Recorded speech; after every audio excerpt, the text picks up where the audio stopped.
So I played this game called Endling, Extinction is Forever, which right off the bat sounds like something girls I fancied in high school wrote about on Tumblr after listening to Evanescence. But it's not. It's a heart-wrenching video game where you play as a mother fox trying to keep her cubs alive in a world ravaged by humanity's enthusiastic pollution. It's like the Viggo Mortensen film The Road, but with less cannibalism and more furry creatures. As the mother fox, or vixen as I never get to say, your job is to scavenge for food, hide from poachers and raise your babies in a world that's gone full Wall-E, but without the funny chair-bound fat people or the adorable robots. It's like Nintendogs, except everything is on fire, humans are running around being dumber than usual, and if you lose one of your cubs, it's permanent and you feel a cold ache in your chest for hours afterwards. This game is a beautifully animated kick to the soul, and you even get to experience the slow crushing realism that humanity is a virus and that nature is doomed with us in it. So if you enjoy feeling like the world is a trash heap and we've failed as a species, then do I have a digital fox game for you. Let's talk about this fun little emotional trauma simulator before I start crying again. Ollie, have you ever played Endling, Extinction is Forever? I have never heard of this game. No, well, I'd not either up until I played it. And I'm not ashamed to tell you, I cried twice at this game. Big old tears in my eyes. Before we get to that though, I'll give you sort of a brief of the story. You start off and you start off literally running. So you're legging it out of a forest that's on fire. Try to escape, which sort of serves as a movement tutorial, but under massive duress. I've never felt so stressed during a tutorial, except the driver one. Eventually you get to a den and you give birth to 4 little pups and you pick what colours you want for them, and then the game starts proper. The first few days are basically you getting used to the controls, the area, the point of the game, which is finding food basically for your babies. And then they grow up a bit and they start coming with you on your adventures, and you have to protect them from perils like owls and other animals, while finding food. Yeah. Eventually one of the pups gets taken by a poacher and it's horrible. And that becomes kind of the focal point of the game. You've still got to explore and keep your other pups alive and fed, but you sort of you have to get clues to where the missing pup is.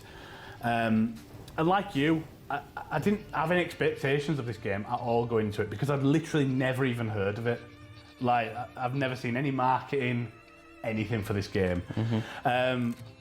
So I saw the picture and I sort of read the synopsis a little bit, and I thought, oh, I like Stray. I imagine it's kind of like that. And it's not at all anything like that. It's more like, do you remember that old educational game from the 90s called Badger Trails? No. So it were on, some people might remember it. It were on like the Windows 95 PCs, and you controlled a badger, and it will basically, you had to get back from where you were to the den, but it would teach you all about the perils of being a badger and what they get up to and what they eat and stuff along the way, and it were quite fun. But honestly, I really enjoyed this game. It's a survival game, I suppose, is the kind of crux of it, and it's very tense. It's very tense. The gameplay loop of finding the food every night isn't that hard. It's kind of all over the place, and you get like you can use your nose, so you can stop and smell, and it gives you like a wavy line to where food is. So it's not too difficult to do that, to get the food, and you've got skills to catch animals, and you can teach your pups how to dig for worms and catch animals for you and things. The thing that makes it tense is twofold really. First, you've got a time limit for every night. So I think it lasts 30 nights. So you play every night, and every night, I don't know what the time limit is, but it's not massively long. And you've got a time limit to get back to your den, to do your things and then get back to your den. So you've got to like explore, find food, do whatever you want to do, but you've got to get back to your den before night ends. And if you're far away and the indicator says that, it comes on, it says like, oh, you're sort of 50% there, it's kind of like, shit, I've got to run now. And secondly, there's like various perils which sort of increase in difficulty as the game goes on. Initially, it's kind of like just predators, like birds of prey and traps, which are fairly easy to avoid. You kind of just sneak past the birds and you jump over the traps. But then it gets to a point where you're avoiding like poachers and furriers and shit. And it gets a lot more because they've got guns and they're fast like humans. So it gets a lot more dangerous then. And that's basically it. That's the whole game: eating, avoiding, finding stuff, surviving. And I think this game plays really nicely. You're stuck to linear paths as you move around, but they kind of intersect a lot, so you can find ways to get onto a different path if you want to go a different way. So you can climb up, or there'll be like a bridge or something. And when the camera's swooping around, it looks really cool. And you get a map as well, which it makes it. So what I typically did was I'd open the map. I'd be like, right, I want to get here. What are the directions? So you'd use it like a proper map, like you would back in the day, where you'd say like, right, we need to get to this point. So you need to go north first, so and so. Then you turn left at this point, blah blah. And so that made it a bit nicer. I quite like to be able to annotate the map when you find food and interesting stuff. It does stick on question marks when something is happening in that area, so you can obviously go investigate that. But for like food and stuff, it'd be nice if you could annotate it, but I suppose it is realistic because you're a fox and they wouldn't be able to annotate maps. They wouldn't have a map, be able to read a map, all that. So you just have to remember. The look of the game, I think, is kind of where it would stand out from a crowd. It's got this kind of simple, blocky, hand-drawn look to it, which is really pretty. And the environment changes as you progress through the game. So initially, it starts off as kind of a heavily wooded area, and there's animals and stuff in it. And then as it goes on and on and on, obviously humans doing more damage, cutting down trees and stuff, it becomes more barren and it changes as the nights progress, which is kind of cool. Every night you come out of your den, more and more trees in nature are gone, and it's just quite sad that you just sort of see it and you're like, oh, that's not nice. In fact, the game does a really good job of looking sad. Everything kind of looks moody and morose, and it really adds to the sort of emotional manipulation of the game. What I also thought was a positive is that the message is clear that humans are demolishing the planet around us.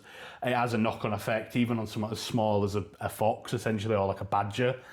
But what the game doesn't do is it doesn't smash that down your throat every opportunity. I think it's good that people are able to get across a message or get across something they're passionate about in a piece of media they create. But what a lot of games, films, TV shows fall foul of, especially modern ones, is treating the person playing it or viewing it like they're stupid, like they're a moron, like they've never heard of that issue before, and they need to be sort of constantly beat around the head by it with a crowbar. A lot of films are like that now, where you're like, just shut up about it. Be subtle about the way you're deploying this message to me. And this game doesn't do that. It's more nuanced when it comes to the humans. They're not just these evil, prowling baddies. They're kind of more, especially towards the end, they become more nuanced and interesting. A lot of emotion goes into this game as well. You care about the vixen, you care about the puppies, you care about other animals around you, you care about the humans as well, even though they're essentially the baddies.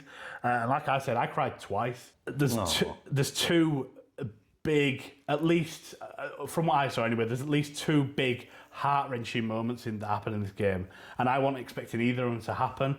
And I just so glassy-eyed, we're like, Jesus Christ, this is horrible. So that's it from me. I'd say there's not really any negatives. The game accomplishes everything it sets out to do. It's obviously a very short game and it's a small scale game, but you can't hold that against it. The game does everything you want it to do. I didn't play the game and think, oh, this could have been better. So it's a great game in that aspect. So unless you have anything to add, you can ask me about the trophy stuff. You mean, would you recommend this game if you are hunting for the Platinum Trophy? Yeah, I'd recommend this game if I'm hunting for Platinum Trophies. There's a lot you have to pack in. If you want to do it in one playthrough, there is a lot you have to do in that one playthrough. in terms of like some of the one of the trophies for like teaching your kids all the available skills, and obviously you've got to go out and find them. There's one for eating every type of bit of food in the world, in the area. So just be wary of stuff like that if you try to do it in one playthrough. Obviously you can do it in more playthroughs, it's just if you want a kind of short platinum, do it in one playthrough. I did it just, I think I collected like the last trophy on the last night I was able to. So like, if I hadn't got that trophy that night, I would have had to, it's quite a late game trophy as well, so I would have had to play the game all the way through again. But I did it in one playthrough, and I think if I can do it, then anyone can do it. I recommend this just to play as a game. Yeah, sure. I don't think it would ever be on a games you need to play before you die list. But it was fun, challenging, and an emotional experience that I enjoyed thoroughly. So thanks for watching, everyone. I know this game and the last game had foxes, but the next one will be foxless, I think.